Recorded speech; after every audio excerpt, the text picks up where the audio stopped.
بسم الله الرحمن الرحيم سيقول السفهاء من الناس ما ولاهم عن قبلتهم التي كانوا عليها قل لله المشرق والمغرب يهدي من يشاء إلى صراط مستقيم وكذلك جعلناكم أمة وسطا لتكونوا شهداء على الناس ويكون الرسول عليكم شهيدا وما جعلنا القبلة التي كنت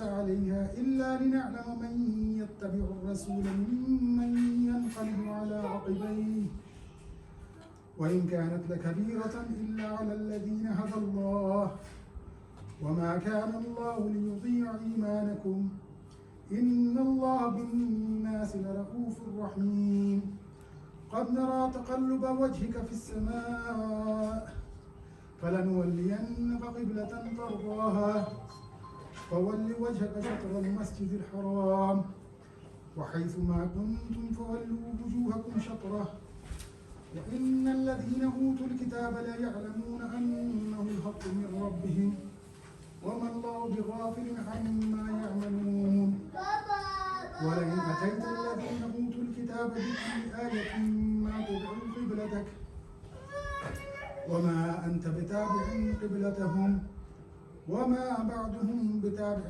قبلة بعض ولئن اتبعت أهواءهم من بعد ما جاءك من العلم إنك إذا لمن الظالمين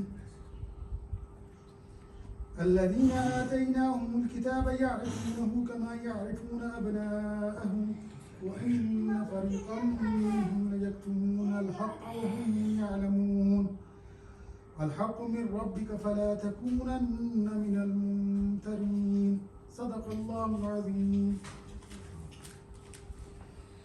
ترجمہ کرتے ہیں، شروع کریں، ترجمہ بھی کر لیتے ہیں. بسم اللہ. الحمد للہ رب العالمین والصلاة والسلام علی اشرف الانبیاء والمرسلین نبینا محمد وعلی آلہ وصحبہ اجمعین. واجب الاحترام بھائیوں، بزرگوں، عزیز نوجوان ساتھیوں، آپ کی اس سلسلہ دروس میں آج قرآن عظیم الشان کے دوسرے پارے سورہ بقرہ کی 70ویں رکوع سے آپ نے تلاوت سماعت فرمائی. یہ قرآن عظیم الشان میں وہ آیات بینات ہیں کہ جن کے اندر اللہ تبارک و تعالیٰ نے ہمارے سامنے تحویل قبلہ کی بات رکھی ہے. اور کمال یہ ہے کہ اس تحویل قبلہ کے لیے صرف یہی ایک رکوع نہیں ہے، بلکہ اس سے اگلا رکوع جو ہے وہ بھی بڑی شد و بد کے ساتھ اللہ تبارک و تعالیٰ نے ہمارے سامنے رکھا. اگر یہ اتنا اہم نہ ہوتا تو یہ 2 رکوع اس کے لیے نہ بیان کیے جاتے. ایک آیت بھی کافی تھی، لیکن اللہ تبارک و تعالیٰ نے اس کی اہمیت کے پیش نظر اس کو 2 رکوعوں کے اندر ہمارے سامنے رکھا ہے. اور پھر اس کی جو تمہید تھی وہ آپ نے شاید 12ویں یا 13ویں رکوع کے اندر فَإِنَّمَا تَوَلُّوا فَثَمَّ وَجْهُ اللَّهِ وہ بھی پڑھا ہوگا، آپ کے سامنے رکھا ہوگا. نبی کریم صلی اللہ علیہ وآلہ وسلم جب ہجرت کر کے آپ مدینہ طیبہ تشریف لے گئے تو آپ نے 16 یا 17 مہینے بیت المقدس کی طرف رخ کر کے نمازیں ادا کی. جب آپ مکہ معظمہ میں تھے ہجرت سے پہلے تو آپ صلی اللہ علیہ وسلم بیت اللہ شریف کی اس دیوار کے سامنے کھڑے ہوتے تھے کہ جو رکن یمنی اور حجر اسود کے درمیان والی دیوار ہے. جن لوگوں کو اللہ نے حج اور عمرے کی سعادت سے بہرمند فرمایا وہ جانتے ہیں کہ حجر اسود اگر بیت اللہ شریف کی اس دیوار میں ہے تو جو رکن یمانی ہے وہ اس دیوار میں ہے، اور جو بیت اللہ شریف کا دروازہ ہے وہ یہاں ہے. تو یہ وہ رکن یمنی اور یہ رکن اسود جو ہے اس کے درمیان آپ دعا بھی پڑھتے ہیں، اللہم ربنا آتنا فی الدنیا حسنہ وفی الآخرۃ حسنہ وقنا عذاب النار. یہ سنت سے ماخوذ ہے اور اس کی تاکید بھی آئی ہے، وگرنہ طواف کے 7 چکروں میں آپ جو دعا بھی مانگیں، جس زبان میں بھی مانگیں، اللہ وہ جانتا ہے، لیکن ان 2 ارکان کے درمیان جو ہے وہ یہ نبی کریم صلی اللہ علیہ وسلم کی مشہور و معروف دعا ہے، اس کو مانگا جاتا ہے۔ کعبہ شریف کے 4 کونے ہیں، ایک تو یہ رکن یمنی ہو گیا اور یہ رکن اسود ہو گیا جہاں حجر اسود نصب ہے، اور یہ جو ہے یہ رکن شامی ہے، اور اس طرف والا یہ جو رکن ہے یہ رکن عراقی ہے۔ یہ اللہ تبارک و تعالیٰ کے حکم ہی سے اللہ کے رسول نے ان کو یہ نام دیے۔ تو جب نبی کریم صلی اللہ علیہ وآلہ وسلم بیت اللہ شریف میں نمازیں ادا کرتے تھے تو آپ رکن یمنی اور رکن اسود کے درمیان جو ہے وہ کھڑے ہوتے تھے۔ آج اگر آپ جا کے دیکھیں تو جو مصلی امامت ہے وہ مقام ابراہیم پر ہوتا ہے، بیت اللہ شریف کی دروازے کے سامنے ہوتا ہے۔ وہ حکم بھی ہے وَاتَّخَذُوا مِن مقام ابراہیم مصلی، کہ جہاں ابراہیم علیہ السلام کھڑے ہوئے تھے، انہوں نے جب دیوار کعبہ اٹھائی تھی، وہ پتھر بھی وہاں نصب ہے، وہ بھی آپ نے اس کا بھی زیارت کی ہوگی، دیدار کیا ہوگا، تو وہاں مصلی جو ہے وہ بچھایا جاتا ہے۔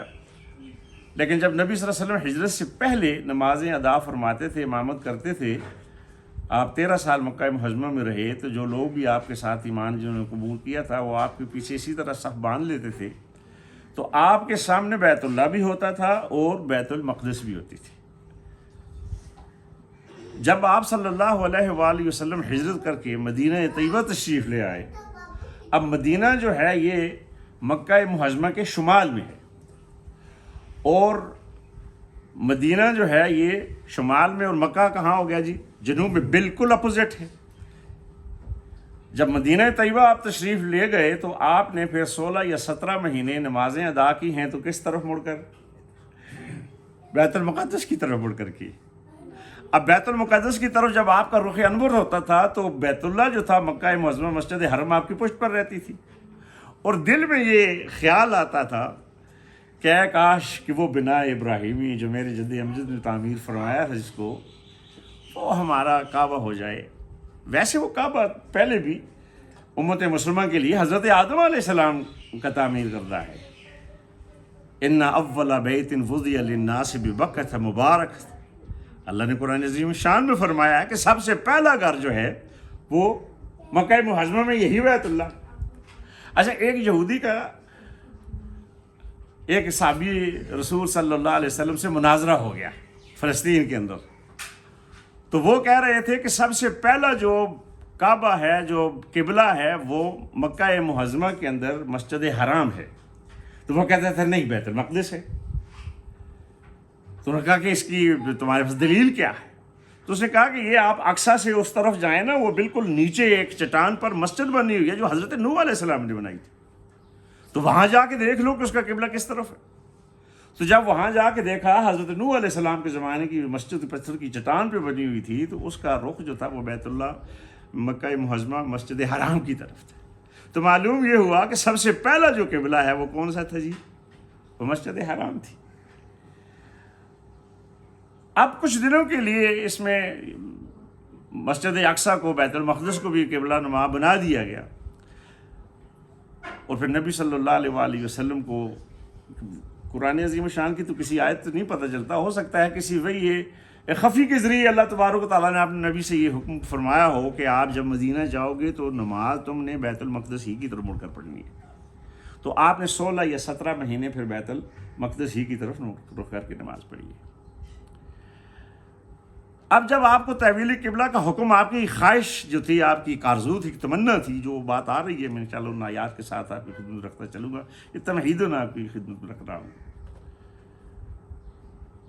تو جب بیت اللہ جو مکہ معظمہ والی مسجد حرام کو کعبہ نما بنا دیا گیا، تو وہ جو یہود تھے مسجد اقصیٰ کی طرف نماز پڑھنے والے، جو اس طرف کے فالوور تھے، ان کو پہلے تو یہ تھا کہ یہ نبی آ تو گیا ہے، ٹھیک ہے، لیکن یہ ہمارا ہی کیمپ فالوور ہے، اس سے ہمیں کوئی خطرہ نہیں ہے، کیونکہ یہ بیت المقدس کی طرف مڑ کے نماز پڑھ رہا ہے، تو کوئی ایسی بات نہیں۔ اب جو ہے یکا 16-17 میں، 1.5 سال کے بعد تقریباً نبی صلی اللہ علیہ وسلم نے مسجد قبلتین جس کو کہتے ہیں، یہ بنی سلمہ کے محلے کے اندر مسجد تھی، مسجد قباء نہیں، یہ دوسری مسجد ہے ایک. تو وہاں آپ ظہر کی نماز جو ہے وہ اس کی امامت فرما رہے تھے. ایک صحابی نے دعوت پر آپ کو بلایا تھا اور چند صحابہ کرام بھی آپ کے ساتھ تھے، اور وہ لوگ بھی جہاں اس بستی کے تھے وہ بھی آپ کے پیچھے نماز کے لیے کھڑے ہوئے. تو آپ صلی اللہ علیہ وسلم 2 رکعتیں نماز ظہر کی ادا فرما چکے، اور جب آپ تیسری رکعت کے لیے کھڑے ہوئے تو اللہ تبارک و تعالیٰ نے حضرت جبریل علیہ السلام کے ذریعے آپ کے قلب اقدس پر القاء کیا کہ اب کیا کرو، اب اپنا رخ جو ہے وہ مسجد حرام کی طرف پھیر دو. اب نبی صلی اللہ علیہ وآلہ وسلم کے پیچھے جو ہے وہ چند صحابہ کی صفیں، اور آپ جو ہے وہ آگے ہیں، مسلح امامت پر ہیں، آپ کی اقتداء میں صحابہ کا. اب کیا کریں؟ اب مکہ جو ہے وہ بالکل جنوب میں ہے اور آپ کا رخ جو ہے وہ شمال کی طرف ہے، تو بالکل 90 ڈگری اباؤٹ ٹرن کرنا پڑ گیا. تو بعض لوگوں نے تو کہا کہ نہیں کہ وہ زمین جو ہے وہ پھیر دی گئی. کچھ لوگوں کا یہ خیال ہے، ایسی بات نہیں ہے. اللہ کے رسول صلی اللہ علیہ وسلم خود جو ہے وہ بنفس نفیس چل کر اپنے قدمہائے مبارکہ سے جو ہے وہ صحابہ کے کرام کی صفوں کو چیرتے ہوئے جو ہے وہ اس طرف آ گئے، اور صحابہ کرام جو تھے ان کو بھی تھوڑا بہت جو ہے وہ اپنی جگہ سے ہلنا پڑا. انہوں نے بھی اپنی ایڑیوں پر وہ بات آگے آ رہی ہے کہ وہ بھی انہوں نے بھی رخ آپ کا موڑ دیا. اب صحابہ کرام کو تو کوئی غلطی نہ تھی، کوئی ایسا شک بھی نہیں تھا. وہ تو اگر میں اس ڈاکٹر صاحب اس رکوع کو عنوان دوں نا تو اس رکوع کا عنوان اتباع رسول بنتا ہے، اطاعت رسول بنتا ہے. اگر اس کا عنوان آپ قائم کریں تو صحابہ کرام تو وہ تو اطاعت رسول کے جویہ تھے، وہ تو اشارہ یبرو کی تلاش میں تھے. ان کو تو کوئی شک شبہ نہیں تھا. انہوں نے تو نبی صلی اللہ علیہ وسلم کے پیچھے جو ہے وہ اپنا رخ جو بیت اللہ حرم کی طرف موڑ دیا. اب یہ جو یہودی تھے بس انہوں نے تالی پیٹ دی، دیکھو جی یہ کیسا نبی آ گیا. اب انہوں نے اپنی عادت کے مطابق یہ پہلے جو ہے یہ بیت المقدس کی طرف رخ کر کے نماز پڑھا کرتا تھا. اب اچانک جو ہے 1.5 سال کے بعد اس نے اپنا رخ ادھر موڑ دیا ہے. اس کو تو اپنی نبوت پر بھی شک ہے، اپنے قبلے پر بھی شک ہے. تو اس طرح کی جو ہے وہ پراپرگنڈا اور اپنی ان ہیلا ساز سازشوں سے، ریشہ دبانیوں سے اہل ایمان کے دلوں کو شکوک اور شبہات میں ڈالنے کے لیے انہوں نے پھر جو ہے وہ اس طرح کے پراپرگنڈا مسجد مدینہ طیبہ کے اندر رکھ دیا.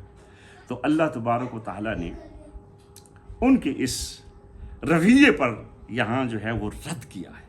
اور پھر آپ ذرا غور فرمائیں کہ یہ نہیں کہا کہ کچھ لوگ یہ کہیں گے.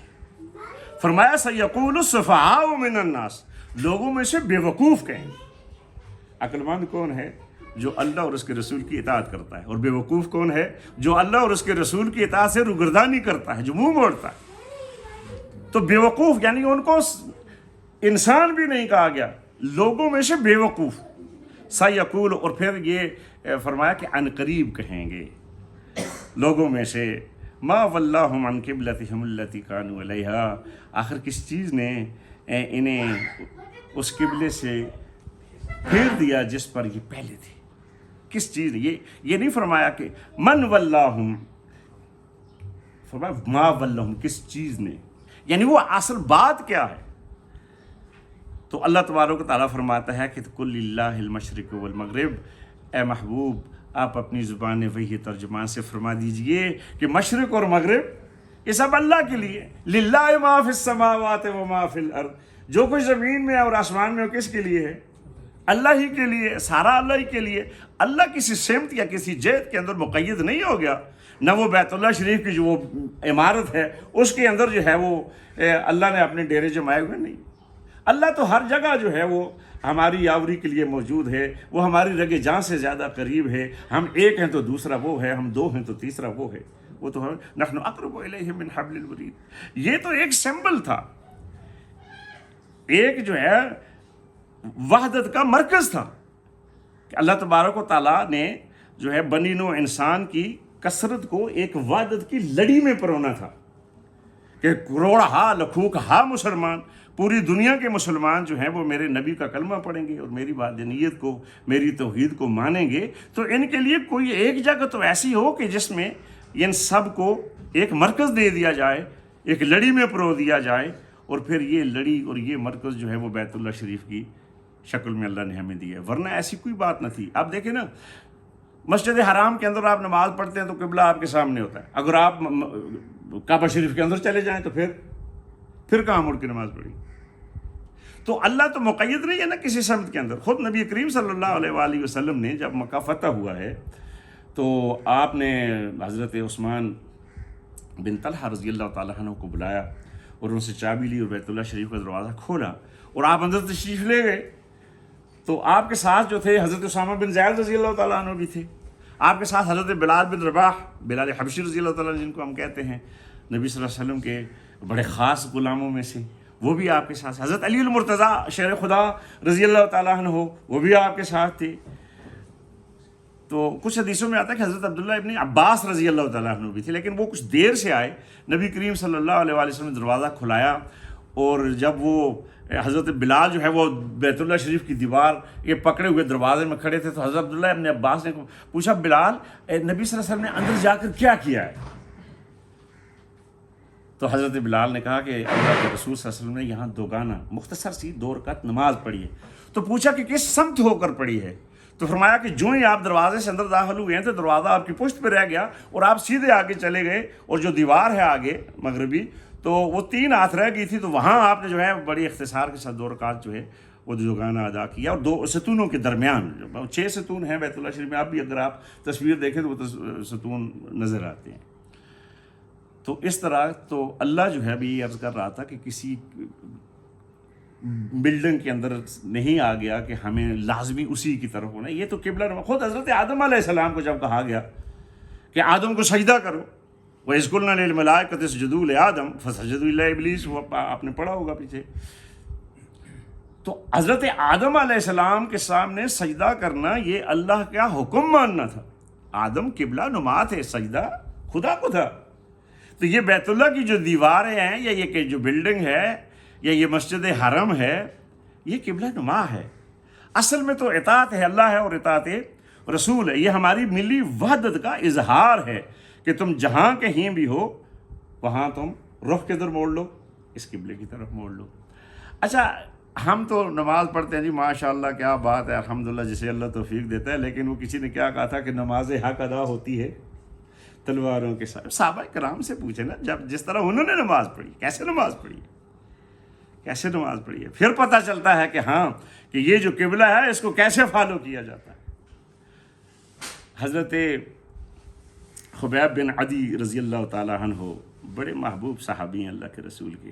جب وہ ہجرت کرنے کے لیے مکہ چھوڑ کے مدینہ آنا چاہتے تھے حضور صلی اللہ علیہ وسلم کے بعد, تو کفار مکہ نے ان کو پکڑ لیا, گرفتار کر لیا, اور گرفتار کرنے کے بعد سولی پہ لٹکایا. اور سولی جانتے ہیں, پھانسی پہ نہیں, سولی پر.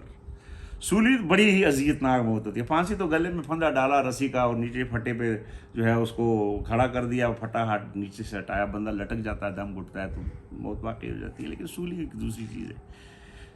چلچلاتی دھوپ میں صحرا کے اندر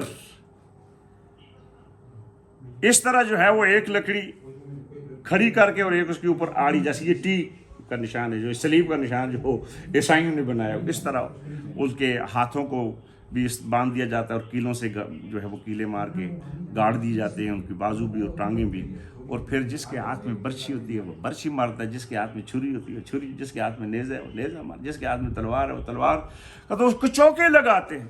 ایک تو یہ زندہ آدمی, اور دوسرا پھر جو ہے وہ آسمانوں کے پرندے, وہ گدھ ہیں, وہ چیلے ہیں, وہ آتے ہیں اور وہ گوشت نوچ نوچ کر بوٹیاں اس کی. تو اس طرح سسک سسک کر تڑپ تڑپ کر جو ہے وہ آدمی جس کو سولی پہ لٹکایا جاتا ہے اس طرح وہ جان دیتا ہے. تو اس طرح حضرت خبیب بن عدی رضی اللہ تعالیٰ عنہ کو جب سولی پہ لٹکایا گیا تو ابو سفیان ابھی اسلام قبول نہیں کیا تھا, وہ بھی اس میں شامل تھے, قریش مکہ کے سرداروں میں سے تھے. اور انہوں نے ان سے کہا کہ خبیب تو کیا چاہتا ہے کہ تیری جگہ یہاں تیرے نبی محمد رسول اللہ صلی اللہ علیہ وسلم کو سولی پہ لٹکا دیا جائے اور تجھے چھوڑ دیا جائے اور تو جا کر اپنے بچوں کے ساتھ چین کی بانسری بجائے اور خوب آرام اور سکون سے جو ہے وہ مکہ میں اپنے گھر میں رہ جائے, اور یہاں محمد کو نعوذ باللہ وہ پھانسی سولی پہ لٹکا دیا جائے. تو وہ تڑپتے ہوئے خبیب نے سولی پر زخمی نے اس نے کہا کہ دشمن خدا, تو میری اس محبت اور اطاعت اور اس اتباع کو جو ہے وہ ناپنا چاہتا ہے جو مجھے محمد رسول اللہ کے ساتھ ہے. تم کہتے ہو کہ ان کو یہاں سولی پہ لٹکایا جاتا ہے, میں تو یہ بھی نہیں چاہتا کہ مدینے کی گلیوں میں چلتے ہوئے ان کے پاؤں میں کوئی کانٹا بھی چبھے, اور تم کہتے ہو ان کو یہاں سولی پہ لٹکایا جائے. تو انہوں نے کہا کہ مجھے پھر یہ ہے کہ مرنے سے پہلے کچھ 2 رکعت نماز پڑھنے کی اجازت دے دو. یہ سنت ہے حضرت خبیب بن عدی رضی اللہ تعالیٰ عنہ کی. تو کہا گیا کہ ٹھیک ہے. آخری خواہش کفار نے بھی کہا کیا؟ انہوں نے کہا جی 2 رکعت نماز پڑھنا چاہتا ہوں. تو آپ نے جو ہے انی وجہت وجہی للذی فطر السماوات والارض حنیفا بیت اللہ کی طرف رخ کر کے جو ہے وہ نماز کی نیت باندھی. تو اس نے کہا کہ موڑ دو اس کو, یہ باغی ہے, اس تو قبلے کا حق ہی نہیں ہے کہ جس کے ہم فالور ہیں, بیت اللہ ہمارا ہے, تو یہ تو باغی ہے, اس کو تو اس طرف منہ کر کے نماز پڑھنے کا ہم نہیں اجازت دے سکتے, اس کو دوسری طرف موڑ دو. تو دوسری طرف موڑ دیا. تو ان کے وہ بڑے اشعار جو ہیں وہ میں نے حافظ ادریس صاحب سے سنے تھے ماشاءاللہ. وہ کہتے ہیں کہ جب ان کا رخ موڑا گیا نا بیت اللہ شریف کی دوسری جانب, ذرا اس بات کو ذہن میں رکھیے کہ بیت اللہ کی طرف رخ کر کے نماز پڑھنا ایک وحدت ہے, ایک سمبل ہے ہمارے اتحاد اور یگانگت کا, مرکزیت اس کو حاصل ہے. ورنہ آپ جس طرف ہی نماز پڑھیں, وَلِلَّهِ الْمَشْرِقُ وَالْمَغْرِبُ فَأَيْنَمَا تَوَلُّوا فَثَمَّ وَجْهُ اللَّهِ. جہاں بھی آپ رخ کر کے نماز پڑھو گے آپ کی نماز ہو جائے گی. آپ کسی سفر میں ہیں, صحرا میں ہیں, اور کوئی ستارے بھی نہیں ہیں, بادل چھائے ہوئے ہیں, رات ہے, اندھیرا ہے, اور کوئی بتانے والا بھی نہیں ہے, تو اگر آپ وہاں نماز پڑھیں تو آپ نے دل سے آپ جو ہے وہ تحیر کر لیں, اور جس طرف آپ کا دل گواہی دے, جس طرف آپ کی جو ہے وہ توجہ ٹھک جائے, بس اس طرف آپ مڑ کے نماز پڑھ لیں, آپ کی نماز ہو جائے گی.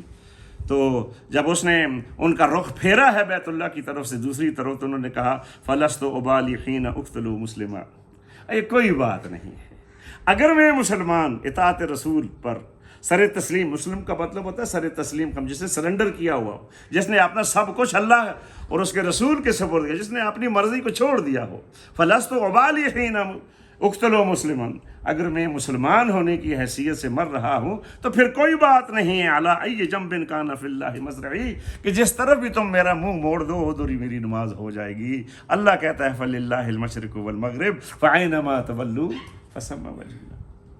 یہ ہے وہ لوگ کہ جنہوں نے اپنے عمل سے بتایا ہے کہ اللہ کی بندگی کے لیے اس رخ کا تعین تو ہو گیا, لیکن اگر وہ نہ بھی ملے تو پھر بھی نماز حق ادا ہوتی ہے تلواروں کے سائے میں. حضرت سعید بن جبیر رضی اللہ تعالیٰ عنہ بڑے اول العزم تابعی ہیں, بڑے بڑے صحابہ اکرام سے آپ نے علم حاصل کیا ہے. اور اس ظالم حجاج بن یوسف کو جب پتہ چلا کہ یہ ہمارا مخالف ہے اور یہ حضرت عبداللہ بن زبیر رضی اللہ تعالیٰ عنہ کا کم فالور ہے. حضرت عبداللہ بن زبیر رضی اللہ تعالیٰ عنہ ملوکیت کے خلاف جو ہے وہ 7.5 سال حجاز مقدس پر حکومت کی ہے, اور یزید کی حکومت کو اور بنو امیہ کی حکومت کو انہوں نے تسلیم نہیں کیا جس طرح حسین ابن علی اور دوسرے لوگوں نے نہیں کیا. تو انہوں نے بالفعل حکومت قائم کی اور یہ ان کے کم فالور تھے. تو جب پتہ چلا حجاج بن یوسف کو تو ان کو گرفتار کرایا, اور گرفتار کر کے اپنے پاس عراق میں بلایا اور پوچھا کہ بتا تیرا نام جانتا تو تھا؟ تو انہوں نے کہا کہ میرا نام جو ہے وہ سعید بن جبیر ہے. تو اس نے کہا نہیں, تیرا نام سعید نہیں ہے, سعید کی اپوزٹ ہوتی ہے شکی, تو شکی بن کثیر ہے. تو انہوں نے کہا کہ میری ماں جو ہے نا میرے نام کو تجھ سے زیادہ جانتی تھی. بڑے سوالات اس نے کیے, وہ تاریخی کتابیں موجود ہیں. انہوں نے کہا اچھا حضرت ابو بکر کے بارے میں, حضرت عمر کے, حضرت عثمان, حضرت علی کے بارے میں تیرا کیا خیال ہے؟ تو انہوں نے اپنے خیالات کا اظہار فرمایا. پھر اس نے پوچھا کہ میرے بارے میں تیرا کیا خیال ہے؟ تو انہوں نے کہا کہ تو دشمن خدا اور رسول ہے, تو نے کتاب مقدس کی مخالفت, تو ظالم ہے, تو نے جو ہے وہ اللہ کی اس زمین کو اپنے ظلم و جور سے بھر دیا. تو سخت غصے سے پھٹ گیا ہو, اور اس نے جلاد کو حکم دیا کہ اس کا جو ہے وہ سر قلم کر دیا جائے. تو جب وہ جلاد تلوار لے کے آگے بڑھا تو انہوں نے بھی اس طرح بیان نہیں جی وجہی للذی فطر السماوات والارض حنیفا وما انا من المشرکین. انہوں نے کہا یہ اچھا قبلے کی طرف منہ کرتا ہے, یہ اس کو جو ہے دوسری طرف موڑ دو. تو انہوں نے بھی یہی ہے وللہ المشرق والمغرب فأینما تولوا فثم وجہ اللہ, جس طرف بھی تم میرا رخ موڑ دو اسی طرف اللہ ہے. تو اس نے کہا اچھا ایسی بات ہے, تو پھر اس کا جو ہے وہ اس کو اونگے منہ گراؤ, اس کا منہ جو ہے وہ زمین کی طرف جو ہے وہ کر دو. تو انہوں نے کہا کہ منہا خلقناکم وفیہا نعیدکم ومنہا نخرجکم تارۃ اخری. تم جدھر بھی مجھے موڑ دو میرا اللہ ادھر ہی ہے. اس زمین سے ہی ہم پیدا ہوئے ہیں, اسی زمین میں ہی ہم نے مر کے جانا ہے, اسی زمین سے پھر جو ہے وہ ہم نے آخرت کو اٹھنا بھی ہے. تو دوستو عزیزو, میں یہ واقعات آپ کی خدمت میں اس لیے رکھیے کہ وہ لوگوں کو بھی یاد کر لیجئے کہ جنہوں نے اپنے عملی نمونے ہمارے سامنے اس بیت اللہ کی طرف جو ہے وہ مڑ کر نماز پڑھنے کے رکھے ہیں. تو ہمیں تو الحمدللہ سکھ اور چین ہے اور ہم جو ہے وہ نمازیں ادا کر رہے ہیں. تو یہ نسلی تفاخر کو اور اپنی نسل اور زبان کو روک کر اس کو چھوڑ کر ایک وحدت کے اندر پرونے کا یہ سمبل ہے بیت اللہ شریف. باقی اور کوئی اس بات میں ہے نہیں ہے. تو اقبال کہتا ہے بتانے رنگ و خون کو توڑ کر ملت میں گم ہو جا، نہ تو رانی رہے باقی نہ ایرانی نہ افغانی. اور پھر مسلمان جب کھڑے ہوتے ہیں نا تو آقا اقبال ہی کہ وہ ایک ہی صف میں کھڑے ہو گئے محمود و ایاز، نہ کوئی بندہ رہا اور نہ کوئی بندہ نواز. بندہ و صاحب و محتاج و غنی ایک ہوئے، تیری سرکار میں پہنچے تو سبھی ایک ہوئے. ادھر جو ہے وہ بلال حبشی بھی کھڑا ہے اور ادھر جو ہے وہ ابو بکر صدیق بھی کھڑا ہے. ایک وہ حضرت اسود بن اسود تھے، ایک تو اسود انسی ہے نا کہ جس نے نبوت کا دعویٰ کیا تھا، ایک اور تھے اسود کا مطلب تھا کالا. تو جیسے ہم بھی کہتے ہیں نا کالا کاکا کالو ماما، تو اس طرح وہ عربوں میں بھی تھا. تو وہ آئے تو ان کو اون کا لباس پہنا ہوا تھا، پانی ہوتا نہیں، وہ صحرا میں بکریاں چراتے، اونٹوں کی گلا باری کرتے. تو کی دن کے جو ہے وہ غسل بھی نہیں کیا تھا، تو ان کے جسم سے جو ہے وہ تھوڑی اسمیل آ رہی تھی.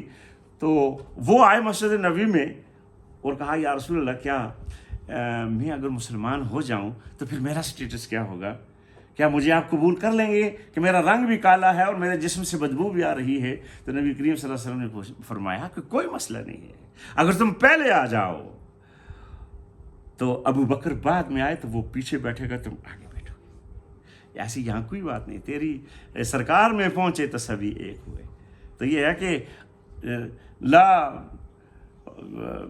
فرق بین العجمی والعربی، کسی رنگ اور نسل کا کوئی فرق ہی نہیں. کلکم من آدم و آدم من تراب، آدم کے بیٹے اور آدم کو اللہ نے مٹی سے پیدا کیا. انا خلقناکم من ذکر و انثی وجعلناکم شعوبا وقبائل لتعارفوا، ہم نے تمہارے اندر یہ جو قوم قبیلے بنا دیے، یہ لتعارفوا ہے، یہ لتفاخروا نہیں ہے، یہ پہچان کے لیے. اگر ایک آدمی کے 4-5 بیٹے ہوں تو ایک کا نام خالد رکھ لے، ایک کا نام ساجد رکھ لے، ایک کا نام عمر رکھ لے، ایک کا نام ابو بکر رکھ لے. تو یہ اسی لیے ہے کہ اگر خالد کو بلائیں کہ عمر نہ آ جائے، اور کام ساجد سے ہے تو ابو بکر نہ آ جائے، تو یہ پہچان کے لیے، ورنہ وہ ایک ہی ماں اور ایک ہی باپ کے بیٹے ہوتے ہیں. تو اللہ تبارک و تعالیٰ نے ہماری اس وحدت کو جو ہے وہ رکھا کہ ہمارا اجتماعی نظام جو ہے وہ اس کعبہ شریف کی طرف رخ کرنے سے مضبوط ہو، اور یہ جتنا مضبوط ہوگا اتنا ہی ہماری وحدت ملی اور ہمارا اجتماعی نظام مضبوط ہوگا، اور جتنا یہ کمزور ہوگا ہمارا اجتماعی نظام بھی جو ہے وہ کمزور ہوگا. تو اس لیے ضرورت اس بات کی ہے کہ ہم اللہ کی اس عظیم نعمت کو جو ہے اس کی قدر کریں اور بیت اللہ شریف جو ہے اس کی حفاظت کریں. ایک ہو مسلم حرم کی پاسبانی کے لیے، نیل کے ساحل سے لے کے تابخا کے کاشغر. تو یہ ہمارا جو ہے وہ اس کی حفاظت بھی ہمارے ذمہ ہے. تو فرمایا سیقول السفہاء من الناس، ان قریب کہیں گے بے وقوف نادان لوگ، ما ولاھم عن قبلتہم التی کانوا علیہا، کیا ہوا انہیں کہ یہ جس قبلے کی طرف رخ کر کے نماز پڑھتے تھے یکا وہاں سے پھر گئے. تو فرمایا کل للہ المشرق والمغرب، اے نبی آپ ان سے فرما دیجئے کہ مشرق اور مغرب جو ہے سب اللہ کا ہے. اللہ جسے چاہتا ہے سیدھی راہ دکھاتا ہے، یہدی من یشاء الی صراط مستقیم، اللہ جسے چاہتا ہے صراط مستقیم عطا کر دیتا ہے. وکذالک جعلناکم امۃ وسطا، اسی طرح ہم نے تمہیں ایک امت وسط. اب یہ جو ہے نا میرے دوستو اور عزیزو، اس بیت اللہ شریف کو کعبہ بنانے کا جو مقصد تھا وہ بیان ہو رہا ہے کہ ہم نے تمہیں امت وسط بنایا ہے. یہ تم بغلے نہ بجاؤ کہ یہ بنائے ابراہیمی ہمارا کعبہ ہو گیا، ہمارا قبلہ ہو گیا، میں مسجد حرام کی جو ہے وہ اس کے ہم متولی بھی ہیں، اور ہماری یہ جو مرکزیت بھی ہمیں پورے عربوں پر اور پوری دنیا پر مل گئی ہے. یہ سرداری جو ہے، یہ جہاں سرداری ہے، یہ وہاں پر آپ کے لیے بہت بڑا جو ہے مسئولیت کا اور ایک ذمہ داری کا بوجھ بھی ہے. یہ ہم نے تمہیں بنی اسرائیل سے اس بیت المقدس کو ان کو معزول کیا، اور تمہیں جو ہے یہ تاج پوشی تمہاری ہوگی، یہ بیت اللہ تمہارا ہو گیا. تو یہ ذمہ داری ہے، اس کے پیچھے کوئی ایک بہت بڑا فرض منصبی ہے کہ اب تم نے وہ کام کرنا جو پہلے بنی اسرائیل کے ذمہ تھا. بنی اسرائیل چہیتی قوم تھی، اللہ کی جو ہے وہ قرآن مجید میں پچھلے پارے میں آپ دیکھیں تو جا بجا اللہ فرماتا ہے یا بنی اسرائیل اذکروا نعمتی التی انعمت علیکم وانی فضلتکم علی العالمین، اے بنی اسرائیل، یعقوب کی اولاد، یاد کرو میری اس نعمت کو جو میں نے تمہارے اوپر کی تھی۔ وہ کیا تھی کہ انی فضلتکم علی العالمین، میں نے تمام عالمین پر، تمام لوگوں پر، تمام امتوں پر تمہیں فضیلت عطا کی۔ تو یہ فضیلت کس کے پاس تھی؟ پہلے بنی اسرائیل کے پاس تھی۔ جب انہوں نے اس فضیلت کا حق ادا نہ کیا تو اللہ تبارک و تعالیٰ نے باضابطہ طور پر حضرت مولانا مودودی رحمۃ اللہ علیہ کے یہ الفاظ ہیں کہ انہیں معزول کر کے یہ جو منصب تھا یہ امت مسلمہ یہ تمہارے حوالے کر دیا۔ کذالک جعلناکم امۃ وسطا، اب تمہیں جو ہے وہ امت وسط، اور وسط کا مطلب کیا ہے؟ حدیث شریف میں آتا ہے نا کہ خیر الامور اوسطھا، میانہ روی۔ آپ کے ہاں افتراق تفریق نہیں ہے، نہ آپ کی نشست و برخاست میں، نہ آپ کی بود و باش میں، نہ آپ کی معاملات میں، نہ آپ کی عبادات میں۔ امت وسط ہو تم، معتدل امت ہو تم جو ہے وہ ہر طرف سے کٹ کر اللہ کی طرف ہو اور اس کے رسول کی فرما برداری کے علم بردار ہو، تم دوسرے لوگوں کی طرح نہیں ہو۔ اس لیے یہ ذمہ داری کا بوجھ جو ہے وہ ہم نے تمہارے اوپر ڈالا ہے، اور اس کے لیے اس قبلے، اس بیت اللہ حرم کو، مسجد حرام کو تمہارے لیے قبلہ نما بنا دیا ہے، اور یہ تمہاری بہت بڑی مصولیت ہے، یہ فرض منصب بھی ہے، اس کو پہچانو۔ نبی کریم صلی اللہ علیہ وآلہ وسلم نے خطبہ حجۃ الوداع کے موقع پر جب آپ کے سامنے کم و بیش 1,24,000 صحابہ کرام تھے، اور آپ اپنی اونٹنی قصبہ پہ سوار، اور عجیب اتفاق ہے کہ جتنی انبیاء اور رسول کی تعداد ہمیں ملتی ہے 1,00,000 اور کم و بیش 24,000، اتنی صحابہ کرام رضوان اللہ علیہ مجمعین کی ہے۔ اور خود نبی کریم صلی اللہ علیہ وسلم نے فرمایا کہ علماء امتی کا انبیاء بنی اسرائیل، میری امت کے جو علماء ہیں یہ بنی اسرائیل کے انبیاء کی طرح۔ کیوں؟ کہ اب کسی نبی نے تو نہیں آنا، کیا آنا ہے؟ کسی نبی نے نہیں آنا، تو کیا اللہ جو ہے وہ اس امت کو، اس انسانیت کو جو ہے وہ ہدایت سے محروم رکھے گا؟ اس نے کوئی انتظام نہیں کیا، اس نے انتظام کیا ہے۔ اس نے انتظام محمد رسول اللہ کی اس امت کے ذمہ لگایا ہے کہ اب نبیوں کا کام تم نے کرنا ہے، یہ میرا آخری نبی ہے، خاتم النبی، خود نبی صلی اللہ علیہ وسلم فرماتے ہیں نا خاتم النبیین لا نبی بعدی، میرے بعد کوئی نبی آنے والا نہیں ہے۔ وہ دیوار نبوت میں جو ایک اینٹ کی جگہ تھی وہ میرے آنے کے بعد وہاں چن دی گئی ہے، اب دیوار نبوت مکمل ہو گئی، اب کسی اور نبی نے نہیں آنا ہے۔ تو کام کس نے کرنا ہے؟ پھر انسانیت کی ہدایت اور رہنمائی تم نے کرنا ہے۔ وہ اجتباکم، اس نے تمہیں چن لیا ہے۔ اجتباء اور مصطفیٰ، مجتبیٰ یہ نا سلیکٹڈ ہو، تم چنے ہوئے، چنیدہ لوگ ہو، تم نے نبیوں والا کام کرنا ہے۔ اب بھٹکی ہوئی امت کو، انسانیت کو اللہ کا جو دروازہ ہے، اللہ کا جو راستہ ہے وہ تم نے کرانا ہے۔ یہ ذمہ داری ہے تمہاری، یہ ذمہ داری اللہ کا رسول، ہماری یہ تشکیل ہے آج سے 1400 سال پہلے میدان عرفات میں لگا کر گیا ہے۔ فرمایا فَلْيُبَلِّغْ شَاهِدِ الْغَائِبَ، جو تم یہاں موجود ہو ان لوگوں تک پہنچاؤ جو یہاں موجود نہیں ہیں۔ پہلے اللہ کے رسول صلی اللہ علیہ وآلہ وسلم نے صحابہ سے پوچھا کہ یہ شہید کی جو بات آگے آ رہی ہے وہ یکون الرسول علیکم شہیدا، کہ رسول تمہارے اوپر گواہ ہو اور تم لوگوں پر گواہ ہو۔ اس کی بھی بات میں آپ کو دیکھیے کہ ہمارا جو کیا پروٹوکول اور اعزاز ہے اللہ نے جو ہمیں عطا فرمایا، کیا میں نے پہنچا دیا ہے؟ حل بلغت، تو کیا میں نے پہنچا دیا ہے؟ تو تمام صحابہ کرام نے یک زبان فرمایا ہاں اللہ کے رسول، آپ نے نہ صرف پہنچا دیا ہے بلکہ پہنچانے کا حق ادا کر دیا ہے۔ 3 بار اللہ کے رسول نے پوچھا، سب نے یہ ایک بات کہی۔ اللہ کے رسول کی زندگی اس طرح میں نہیں آتا، وہ سیرت کی بات کتابوں میں جو ہے وہ آپ پڑھتے رہتے ہیں کہ اللہ کے رسول کو اپنے اس فرض منصبی کا کس قدر احساس تھا۔ روتے تھے، راتوں کو دعائیں مانگتے تھے لوگوں کے لیے کہ اللہ ان کو پھر ہدایت عطا فرما دے، اللہ ان کو پھر اپنا راستہ دکھا دے، اللہ ان کو پھر توحید کے راستے پہ چلا دے۔ روتے تھے اللہ کے رسول، ہم بھی روتے ہیں، یہ فرض منصبی ہمارے ذمہ بھی ہے۔ تو نبی کریم صلی اللہ علیہ وسلم ہجرت سے پہلے ہی مکہ معظمہ کے مضافات میں، دیہاتوں میں ادھر پھر ٹور کے جب شام ہوئی گھر آئے تو آپ کی طبیعت سخت خراب تھی، آپ کو بخار چڑھا ہوا تھا، سر میں شدید درد تھا اور پٹی بندھے ہوئے تھے آپ، اور آ کے آپ بیٹھے ہیں۔ حضرت خدیجہ رضی اللہ تعالیٰ عنہا نے بچھونا آپ کے لیے بچھایا، آپ بیٹھے، اور کسی نے کہا کہ باہر سوق القوقاز میں یا کسی بازار کے اندر کوئی تجارتی قافلہ آ کے ٹھہرا ہوا ہے، تو اللہ کا رسول اسی حالت میں کھڑا ہو گیا۔ اور حضرت خدیجہ رضی اللہ تعالیٰ عنہا نے کہا کہ اب القاسم ابھی آپ تشریف لائے ہیں اور کچھ آرام کریں، آپ کی طبیعت بھی خراب ہے۔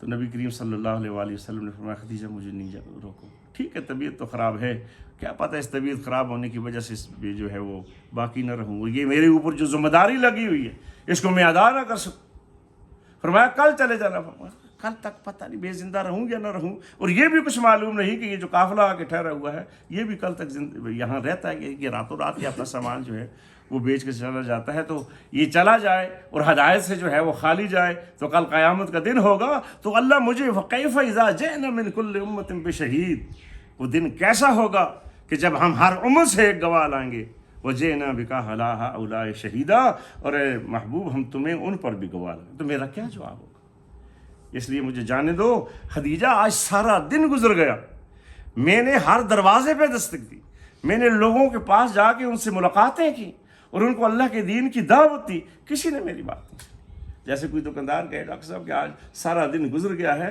بیٹھے بیٹھے کوئی گاہک جو ہے وہ دکان میں نہیں آیا، اب میرے گھر کا چولہا کیسے چلے گا؟ تو کسی نے میری بات نہیں سنی، کانوں پہ ہاتھ رکھ دیے لوگ، طائف پہ آپ کے تو پتھراؤ کیا۔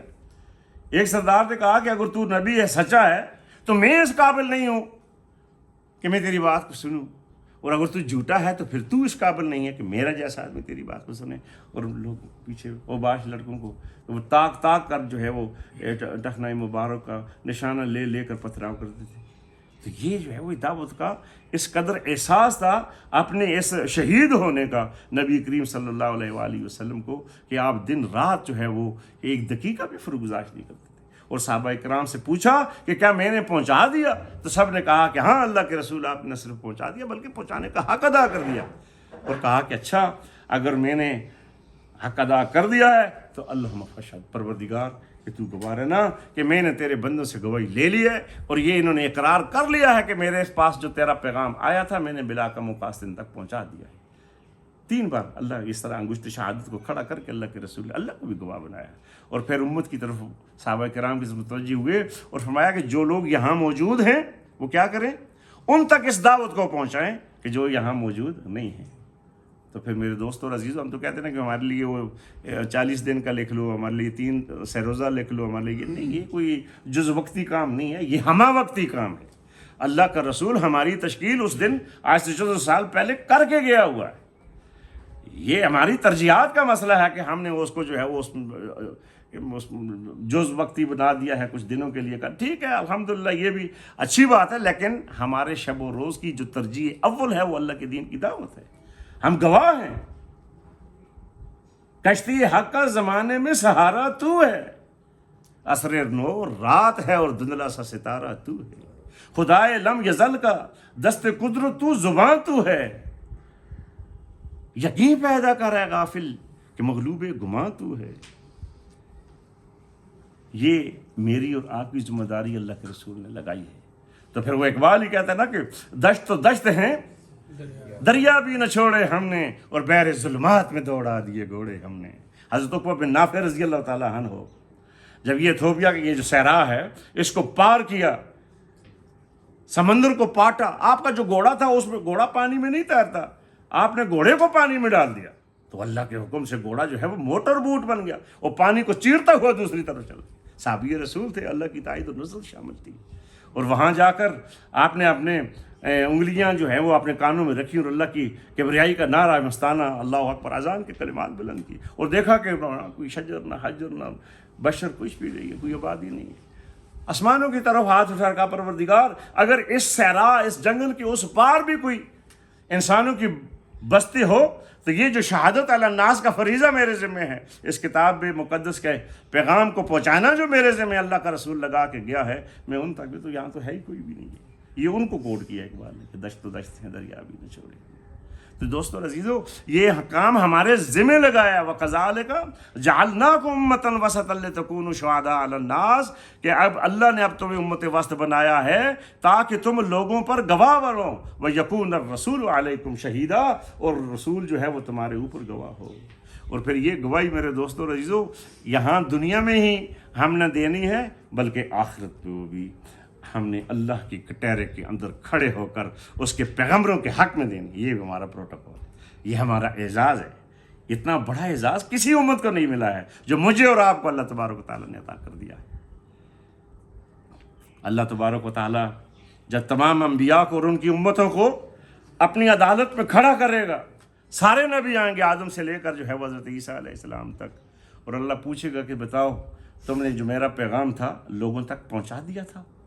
اللہ کو تو علم ہے کہ پہنچا دیا تھا، لیکن حجت تمام کرنے کے لیے تو انبیاء کہیں گے کہ ہاں بار الہ تیرا جو پیغام تھا ہم نے تیرے بندوں تک پہنچا دیا تھا۔ اب بندوں سے پوچھا جائے گا تو وہ انکار کر دیں گے کہ نہیں جی ہمارے پاس تو کوئی بشیر اور کوئی نذیر نہیں آیا تھا، ہمیں تو کوئی ڈرانے والا، کوئی سمجھانے والا، کوئی خوشخبری دینے والا کوئی نبی ہم نے تو دیکھا ہی نہیں، منکر ہو جائیں گے وہ۔ اللہ کو پتا کہ یہ جھوٹ بول رہے ہیں، تو اب جو ہے وہ انبیاء اور رسل جو بیچارے پریشان ہو جائیں گے کہ یہ انہوں نے تو انکار کر دیا، اب کیا کریں؟ تو اللہ فرمائے گا کہ یہ تم نے ان کو پہنچا دیا تھا، کوئی گواہ ہے؟ تم نے جب ان کو یہ دعوت پہنچا دی، میرا پیغام ان کو پہنچا دیا، تو تمہارے پاس کوئی گواہ ہے؟ تو انبیاء اور رسول پتہ کیا کہیں گے کہ ہاں جی گواہ ہے۔ کون ہے؟ فرمایا محمد رسول اللہ کی امت گواہ ہے۔ وہ جو امتیں جو انکاری ہوں گی وہ کہیں گی ارے تو کس طرح جو ہے وہ گواہی دے رہے ہو؟ جب دیکھو نا وہ سچ منہ سے نکل ہی جاتا ہے۔ جب انبیاء اور رسل نے ہمیں اللہ کا پیغام پہنچایا تھا، مان گئے نا، تو تم تو وہاں تھے ہی نہیں، تم کس بلبوتے پر جو ہے یہ گواہی دے رہے؟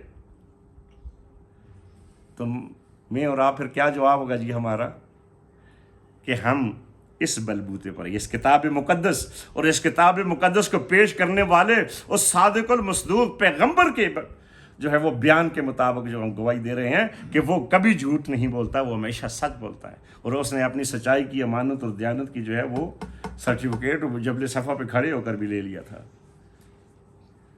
لوگوں تم نے مجھے کیسا پایا؟ پوچھا نا، سب سے پہلے کتاب نہیں، کتاب زندگی پیش کی تھی اللہ کے رسول نے۔ حل وجدتمونی صادقا ام کاذبا، کیسا پایا؟ صادق پایا، سچا پایا یا جھوٹا پایا؟ حل وجدتمونی صادقا ام کاذبا، تو لوگوں نے کیا کہا تھا؟ جربناک مرارا فلم نجدک الا صادقا، اے نوجوان ہم نے بارہا تجھے آزمایا ہے اور تجھے ہم نے سچا پایا، تو سچا ہے۔ تو سچے صادق اور مصدوق پیغمبر نے جو ہے ہمیں خبر دی تھی، اس قرآن نے ہمیں خبر دی کہ انبیاء اور رسل کے ذمہ جو فریضہ لگا ہوا تھا امت کی ہدایت اور رہنمائی کا، انہوں نے اس کو ادا کر دیا تھا۔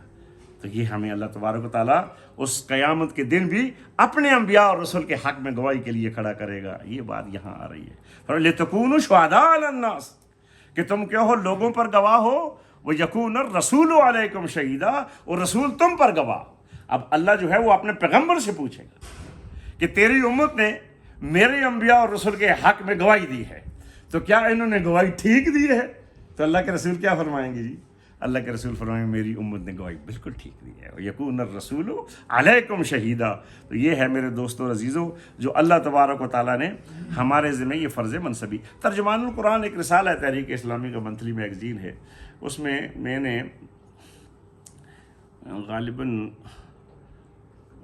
جب خرم مراد صاحب بھی اس کے ایڈیٹر ہوا کرتے تھے، اللہ ان کی مغفرت فرمائے، تو ایک ہندو عورت کا انہوں نے اس میں انٹرویو شائع کیا، تو کانپ گئے وہ ہندو، اس کو اللہ نے مسلمان ہونے کی توفیق عطا فرمائی، نور ایمان سے اس کے سینے کو منور کیا، تو اس نے اس میں لکھا کہ اے مسلمانوں ظالموں، میرا باپ اور میرا دادا ایمان سے خالی گیا، مر گیا، جہنم رسید ہو گیا، اس کے ذمہ دار تم نے قطب مینار بنائے، تم نے شالامار باغ بنائے، تم نے پتہ نہیں کون کون سے قلعے تعمیر کیے اور بڑے بڑے باغات لگائے اور بڑی سڑکیں اور ہندوستان کی بڑی زینت اور آرائش سے سجا دیا تم نے، لیکن یہ کتاب تمہارے پاس تھی، تم نے نہ اس کو خود پڑھا اور نہ ہمیں پڑھنے کو دیا۔ تو ہمارے آباء و اجداد جو اس دنیا سے رخصت ہو گئے ایمان کی دولت سے بغیر، تو کل خدا کا جو ہے وہ عدالت ہوگی، تمہارا گریبان ہوگا اور میرا ہاتھ ہوگا۔ تو میرے دوستو عزیزو یہ کیا کرنا ہے؟ ہم نے اپنے اس گریبان کو ان لوگوں کے ہاتھوں سے بچانا ہے، نہ صرف اپنے دوستوں کو اللہ کے دین کی دعوت اس قرآن کا پیغام پہنچانا ہے، بلکہ جو لوگ ابھی تک مسلمان نہیں ہیں ان کو بھی جو ہے اس پیغام کو دینا ہے۔ اللہ کی یہ زمین کس کی ہے جی؟ اللہ کی ہے نا، تو اس زمین پر کس کو سجدہ کیا جائے، کس کی بندگی کی جائے؟ اللہ کی جائے نا، کہ غیر اللہ کی بھی ٹھیک ہے؟ نہیں، زمین کا کوئی چپا، کوئی کونا، کوئی گوشہ، کوئی حصہ ایسا نہیں ہے جو غیر اللہ کی بندگی کے لیے ہے، سب اللہ کی بندگی کے لیے ہے۔ اور اگر اللہ کی بغیر کسی کی بندگی ہو رہی ہے تو اس کے مجرم میں اور آپ ہیں. کیوں ہو رہی ہے؟ ہم ایسی چین کی بانسری جو ہے وہ میں پیوں میرا گھوڑا پی اور باقی کنواں ڈہ جائے، نہ، یہ بات نہیں ہے. ہمارے ذمہ کام بڑا ہے، ہمارے ذمہ یہ منصب نبوت جو ہے اس کی تکمیل ہے. جس طرح اللہ کا رسول جو ہے وہ اس امت کی طرف مبعوث ہوا، ہم قیامت تک آنے والے لوگوں کے لیے مبعوث ہوئے ہیں. اور یہ بعثت ہماری اللہ کے رسول نے آج سے 1400 سال پہلے میدان عرفات میں اپنی اونٹنی قصوہ پر سوار ہو کر ہمارے سامنے رکھ دی تھی. فَلْيُبَلِّغِ الشَّاهِدِ الْغَائِبَ. تو فرمایا لِتَكُونُوا شُهَدَاءَ عَلَى النَّاسِ وَيَكُونَ الرَّسُولُ عَلَيْكُمْ شَهِيدًا، کہ یہ تم نے اس کو کیا کرنا ہے؟ ان لوگوں تک پہنچانا ہے کہ جو یہاں موجود نہیں ہے. آگے اللہ فرماتے ہیں وَمَا جَعَلْنَا الْقِبْلَةَ الَّتِي كُنْتَ عَلَيْهَا. جی ہم نے اس قبلے کو ایسے نہیں بنا دیا تمہارے لیے، قبلہ نمازوں کی کا رخ بدلنے کے لیے نہیں بنایا جس پر تم پہلے تھے. ہم یہ ظاہر کرنا چاہتے إِلَّا لِنَعْلَمَ مَن يَتَّبِعُ الرَّسُولَ، یہ وہی اتباع رسول ہے کہ کون ہے کہ جو رسول کی اتباع میں من ينقلب على عقبیہ، جو اپنی ایڑیوں کے بل پھر جاتا ہے میرے رسول کی اتباع کے اندر. یہ ہم ظاہر کرنا چاہتے تھے. اللہ کو تو یہ پتہ تھا کہ یہ قبلہ جو ہے بیت المقدس عارضی ہے، بیت الحرم جو ہے وہی بنے گا قبلہ. لِنَعْلَمَ سے یہ کوئی نہ کہ اللہ کو معلوم نہیں تھا. یہ دیکھو یہ بڑا شاہانہ انداز ہے تاکہ ہم جان لیں.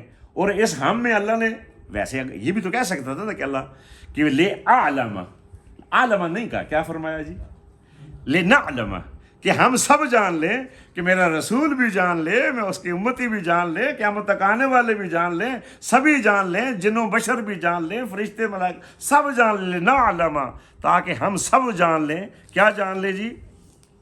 کہ من یتبع الرسول ممن ینقلب علی عقبیہ، کہ میرے اس رسول کی تابعداری میں، اس کی پیروی میں کون الٹا پھر جاتا ہے، اپنی ایڑیوں کے بل پھر جاتا ہے. وہ اعجاز رحمانی نے بڑی اچھی بات کہی کہ نقشے پائے مصطفیٰ جلوہ گر ہوں جہاں، اہل ایمان کو وہ رہ گزر چاہیے. ہم نے کہاں چلنا ہے؟ اللہ کے رسول کی اتباع.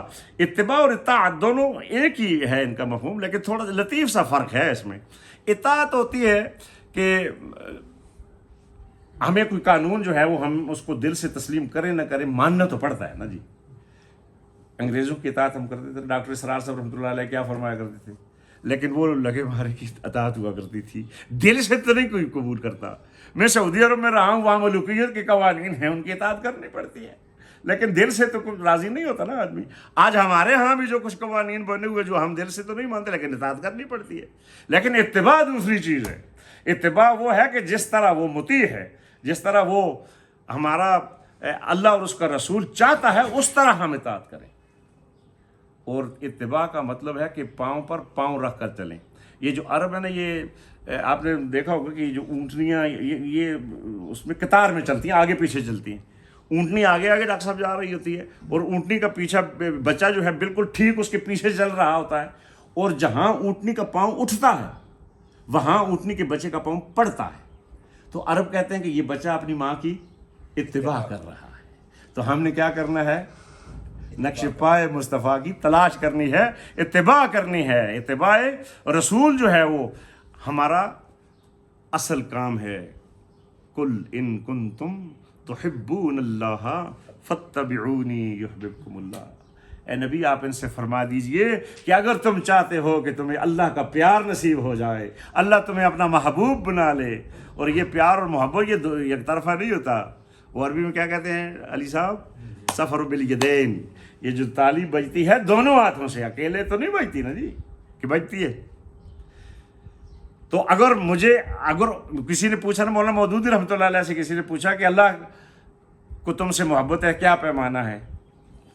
جی آپ ہی بتائیں. انہوں نے فرمایا جتنی تمہیں اللہ سے محبت ہے. دین کا کام کتنا ہو رہا ہے؟ انہوں نے کہا جتنا تم کر رہے ہو. تو اللہ کی محبت کو ناپنے کا جو پیمانہ ہے وہ یہ ہے کہ مجھے اپنے اللہ سے کتنی محبت ہے. تو اس کے لیے اللہ نے بڑا شارٹ کٹ بتایا، ہمیں ایک طریقہ بتا دیا. قل ان کنتم تحبون اللہ فاتبعونی، کہ تم اگر اللہ کا پیار چاہتے، اس کی محبت پانا چاہتے تو اس کے لیے کیا کرو، فاتبعونی، میری اتباع کرو، یحببکم اللہ، اللہ تمہیں اپنا محبوب بنا لے گا۔ تو اتباع رسول میں نے جیسے کہ میں نے اس کو غور کیا، پڑھا، تو مجھے یہی سمجھ آیا کہ اس رکوع کا جو عنوان ہے میرے نزدیک وہ یہی ہے کہ اس میں اتباع کی جائے، اتباع کی جائے، اللہ کے رسول کی اتباع کی جائے۔ اور جنہیں ان کا نقش قدم مل گیا وہ غمے جہاں سے نکل گئے، یہ میرے حضور کا فیض ہے، جو بھٹک رہے تھے سنبھل گئے۔ یعنی تو بھٹک رہے تھے نا، وہ 360 مورتیاں رکھی ہوئی تھیں اسی کعبہ کے اندر، تو اللہ تبارک و تعالیٰ نے اس مرکز توحید کو ان کا قبلہ بنایا۔ تو اللہ کے رسول نے حضرت علی کو، حضرت بلال کو حکم دیا کہ ساری اٹھا کے باہر پھینکو۔ یہ بنائے توحید ہے جو ہمارے اس توحید کے موحد اعظم سیدنا ابراہیم علیہ السلام نے اس کو بنایا تھا۔ فرمایا کہ وَإِنْ كَانَتْ لَكَبِيرَةً إِلَّا عَلَى الَّذِينَ هَدَى اللَّهُ۔ اچھا یہ کام کو اتنا آسان نہیں تھا، اِنَّهَا لَكَبِيرَةٌ، جیسے نماز کے لیے پیچھے آپ نے پڑھا ہوگا نا کہ اِنَّهَا لَكَبِيرَةٌ إِلَّا عَلَى الْخَاشِعِينَ، یہ نماز بڑی بھاری ہے، بڑا اوکھا جا کام، إِلَّا عَلَى الْخَاشِعِينَ، مگر ڈرنے والوں پر، خشوع جن کے دل میں اللہ کی جو ہے وہ انابت اور محبت جن کے دل میں جاگزین ہے، ان کے لیے نہیں ہے۔ اور وہ کون ہیں؟ الذین یظنون انہم ملاقو ربہم وانہم الیہ راجعون، کہ جو یہ اپنے دل میں یہ گمان کیے ہوئے، پختہ یقین ان کو حاصل ہے کہ انہوں نے کل مر جانا ہے، مٹی میں نہیں ملنا، پھر کھڑے ہونا ہے، زندہ ہو کے اپنے سارے کرتوتوں کی جوابدہی کے لیے اللہ کے سامنے پیش ہونا ہے، اللہ سے ملاقات کرنی ہے۔ یظنون انہم ملاقو من ربہم وَأَنَّهُمْ إِلَيْهِ رَاجِعُونَ، تو یہاں بھی بالکل ٹھیک انہی الفاظ کی طرف رہو، إِنْ كَانَتْ لَكَبِيرَةً، یہ قبلہ جو ہے اس کو بدلنا کوئی معمولی بات نہ تھی، یہ بڑا مشکل کام۔ اب دیکھو نا، انسان کی ایک عادت ہو جاتی ہے، مسجد میں جائے وہ ایک جگہ پر تو پہلی صف میں جاتا ہے تو سب کو پتہ ہے یہ حاجی صاحب کی جگہ ہے، اگر کوئی دوسرا آ جائے تو ایسی دل میں محسوس ہوتا ہے کہ عادت ہو جاتی ہے، یا پھر کسی قاری کی جو ہے وہ قرات اچھی لگتی ہے، اگر وہ نہ ہو تو پھر نماز میں مزہ نہیں آتا، ایک عادت سی ہو جاتی ہے۔ ہمیں ڈاکٹر صاحب کا درس بڑا اچھا لگتا ہے، عادت ہو جاتی ہے، بیچ میں کوئی میرے جیسا آ کے ٹپک جاتا ہے تو پھر وہ جو ہے وہ تھوڑا طبیعت پر ناگوار بھی گزرتا ہے، تو عادت ہو جاتی ہے۔ یہ تو یہ عادت ہو گئی تھی قریش مکہ کو مسجد حرم کی طرف مڑ کر نماز پڑھنی۔ نماز تو نہیں پڑھتے تھے لیکن اس کو اپنا قبلہ و کعبہ تو سمجھتے تھے نا وہ۔ تو جب وہ مدینہ طیبہ میں آئے تو نبی کریم صلی اللہ علیہ وآلہ وسلم نماز پڑھ رہے تھے کس طرف؟ مسجد اقصی کی طرف، لیکن صحابہ کرام پر یہ بات نہیں کہنا چاہیے، ان کو میں نے پہلے ہی اس کو کر دی تھی نفی کہ ان کے دل میں کوئی ایسی بات نہیں تھی۔ بات کن کے دل میں آئی کہ جب اللہ کے رسول کو حکم ہوا کہ اب تم کیا کرو، مسجد حرام کی طرف اپنا رخ پھیر دو، تو اب یہ جو یہودی تھے ان کو کھٹکی یہ بات، یہ موقع مشکل کام تھا، ان کو عادت اس طرف کی تھی، اب اس طرف پر جو ہے وہ مڑ کے نماز پڑھنا ان کو مشکل لگ رہا تھا۔ اللہ فرماتا ہے علی الذین ھدی اللہ الا علی الذین، استثناء ہوئی، ان کے لیے یہ باری نہ تھا، یہ مشکل کام نہ تھا کہ جن کو اللہ تبارک و تعالیٰ کی جو ہدایت سے فیض یاب تھے، ان کے لیے یہ مشکل نہ تھا۔ اور پھر آگے اللہ فرماتا ہے وما کان اللہ لیضیع ایمانکم، اہل ایمان اللہ تمہارے ایمان کو ضائع نہ کرے گا۔ اب سوال یہ پیدا کر دیا یہودیوں نے کہ یہ پہلے مسجد اقصی کی طرف مڑ کے نمازیں پڑھتے تھے، منافقین کو بھی استعمال کیا، عبداللہ ابن سلول وغیرہ، اب یہ ادھر مڑ کے نماز، یہ 16 یا 17 میں نہیں، جو کہ تقریباً 1.5 سال ہم بیت المقدس کی طرف مڑ کے نمازیں پڑھتے رہے ہیں، ان کا کیا ہوگا؟ یا پھر ہمارے وہ بزرگ جو نماز پڑھتے تھے اب مر گئے، ان کی نمازوں کا کیا حال ہو؟ تو یہ سوال پیدا کیا، تشویش پیدا کر دیا اہل ایمان کے دلوں کے اندر۔ تو اللہ تبارک و تعالیٰ نے اس کا یہ جواب دیا کہ وما کان اللہ لیضیع ایمانکم، اللہ تمہارے اس ایمان کو ہرگز، یہ ان نمازوں کو ایمان سے تعبیر کیا، لیضیع ایمانکم ان اللہ بالناس لرؤوف الرحیم، اللہ جو ہے وہ لوگوں پر کیا ہے جی؟ رؤوف بھی ہے، رحیم بھی ہے۔ اب چونکہ وقت جو ہے وہ بالکل تقریباً ختم ہو رہا ہے، 5 منٹ باقی ہیں، تو بس چل کے میں ذرا جلدی سے نکلتا ہوں آگے۔ تو یہ یہاں اللہ کی 2 صفات ذرا غور کیجئے گا، کون کون سی 2 صفات ہیں جی؟ ایک رؤوف اور ایک رحیم۔ یہ جو رؤوف ہے یہ رافت سے نکلا ہے، رافت بھی اسی طرح رحیم، جس طرح رحمان الرحیم بھی اللہ کہہ سکتا تھا، لیکن یہاں فرمایا رؤوف الرحیم۔ یہ جو رؤوف ہے نا، یہ صفت رافت ہے، اور یہ صفت رافت وہ ہوتی ہے کہ اس میں اس سے جس پر آپ کر رہے ہو رحمت، جس کے ساتھ مودت کا سلوک کر رہے ہو، اس کو آپ کسی ضرر سے، کسی مصیبت سے، کسی پریشانی سے بچانا چاہتے ہیں، یہ رافت ہے۔ اور رحمت کیا ہے؟ رحمت یہ ہے کہ آپ جو ہے وہ اس کو فائدہ دینا چاہتے ہیں، اس کو نقصان سے بچانا، یہاں کسی گزن سے، کسی تکلیف سے آپ بچانا چاہتے ہیں۔ اور رحمت کیا ہے کہ آپ اس کو کوئی نہ کوئی فائدہ دینا چاہتے ہیں۔ تو یہاں اللہ تبارک و تعالیٰ نے اپنے لیے کیا فرمایا جی کہ اللہ جو ہے وہ لوگوں کے لیے رؤوف بھی ہے، رحیم بھی ہے۔ قد نرا تقلب وجهک فی السماء، اے محبوب ہم دیکھ رہے ہیں تمہارے چہرے کا بار بار آسمانوں کی طرف اٹھنا، فلنولینک قبلۃ ترضاها، اب جو ہے وہ ہم تمہیں اس قبلے کی طرف پھیر دیتے ہیں جس کو ترضاها، جس کو تو پسند کرتا ہے، جس کو دیکھیں نا مولانا اشرف علی صاحب تھانوی رحمۃ اللہ علیہ نے بڑی بڑی بات کی ہے، جو نا یہ صوفی لوگوں کی باتیں بڑی عجیب ہوتی ہیں۔ وہ کہتے ہیں یہ مقام محبوبیت ہوتا ہے کہ اللہ اپنے بندے سے پوچھتا ہے کہ بتا تیری رضا کیا ہے۔ ہم تو اللہ کی رضا چاہتے ہیں نا، اللہ بندے سے پوچھتا ہے بتا تیری رضا کیا ہے۔ تو یہ اے محبوب ہمیں تیری رضا کا اندازہ ہے کہ تو بار بار تیری نگاہیں آسمان کی طرف اٹھتے ہیں کہ وہ بنا ابراہیمی جو میرے جد امجد حضرت ابراہیم نے بنایا تھا وہ ہمارا قبلہ ہو جائے، تو چل پھر ہم تمہیں اس طرف موڑ دیتے ہیں۔ یہ وہی ہے کہ جو قبیلہ بنو سلمہ کی اس مسجد تو نہیں تھی، اب نماز اب مسجد قبلتین ہے، اور جن لوگوں کو وہاں اللہ نے جانے کا موقع دیا وہ دیکھتے ہیں کہ وہ قبلے کا نشان جو ہے وہ بیت المقدس کی طرف بھی وہ نشان لگا ہوا ہے، دیکھا ہے نا آپ نے بھی، مجھے بھی اللہ نے دکھایا ہے۔ اور پھر جو ہے وہ محراب جو ہے مسجد حرم کی، اس کو مسجد قبلتین کہا جاتا ہے۔ اچھا وقت بلا شبہ ختم ہو گیا ہے، لیکن ایک نقطہ میرے ذہن میں آ گیا۔ دیکھیے میرے دوستو اور عزیزو، آج کل جو بیت المقدس ہے، جو غزہ ہے، جو فلسطین ہے، اس کی کیا حالت ہے؟ بہت بری حالت ہے، بہت بری حالت ہے۔ اللہ تبارک و تعالیٰ نے اپنے نبی کو کیا کرایا تھا جی؟ اسرا اور معراج۔ اسرا کیا تھا؟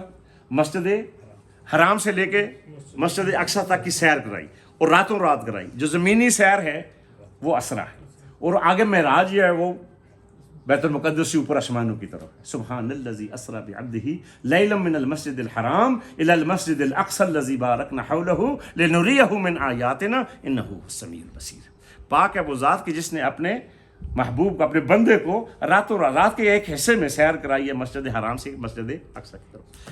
اللہ کی قدرت سے یہ بعید تھا؟ اگر اللہ چاہتا تو جبریل کو حکم دیتا کہ میرا نبی مسجد حرم مکہ میں ہے، ڈائریکٹ فلائٹ جو ہے وہ آسمانوں کی طرف لے، یہ مسجد اقصی کو کیوں بھیجا ہے؟ یہ نقطے کی بات ہے، یہ قبلتین کی وجہ سے میرے ذہن میں آ گئی ہے یہ بات۔ یہ نقطہ اس میں یہ پوشیدہ ہے کہ یہ جو نبی ہے نا ہمارا نبی آخر الزمان، اس کے بعد کسی اور نبی نے نہیں آنا ہے، یہ آخری نبی ہے۔ یہ جس طرح مسجد حرم کا امام ہے، اس کو اسی طرح ہم نے مسجد اقصی کا بھی امام 16 اور 17 مہینے مدینے میں بھی اس سے ہم نے نمازیں اس طرف مڑ کر پڑھائی ہیں، اور آج ہم اس کو اپنے پاس بلا رہے ہیں۔ اور اس کی ابتدا کے اندر پہلے تو صحابہ کرام تھے، سارے نبیوں کو وہاں بھیجیں گے۔ اللہ چاہتا تو سدرۃ المنتہا، وہاں جو بیت المعمور ہے، وہاں بھی تو انبیاء اور رسول کی ارواح کو اکٹھا کر سکتا تھا، تو وہاں بھی نماز تو ہو سکتی تھی، کیوں نبیوں کو اتارا بیت المقدس کے اندر؟ اور اللہ کے رسول کو سارے جو ہے انبیاء انتظار میں تھے، فجر کی نماز حدیث میں آتی، انتظار میں تھے کہ کون آگے بڑھے گا اور مصلی امامت پر جو کھڑا رہے گا۔ لوگ کہتے تھے یہ آدم صفی اللہ ہیں، ساری انسانوں کے باپ ہے، ابراہیم خلیل اللہ ہیں جی، اسماعیل ذبیح اللہ، اولو العزم من الرسل، بڑے بڑے جید جو ہے وہ انبیاء اور رسول وہاں موجود ہیں۔ لیکن جبریل آئے اور انہوں نے میرے کیا کہا مولا محمد رسول اللہ کو بازو سے پکڑا، مصلی امام کہ یہ جو مصلی ہے اس کا وارث بھی تو ہے، اور اس کی وساطت سے اس مسجد اقصی کے وارث یہود اور نصارہ نہیں ہیں۔ کون ہے اس کی وارث؟ امت محمد صلی اللہ علیہ وسلم، اس کے وارث میں اور آپ ہیں میرے دوستو، اور آپ یہودیوں کے وہ قبضے میں ہے تو اس کو چھڑانا ہماری ذمہ داری ہے۔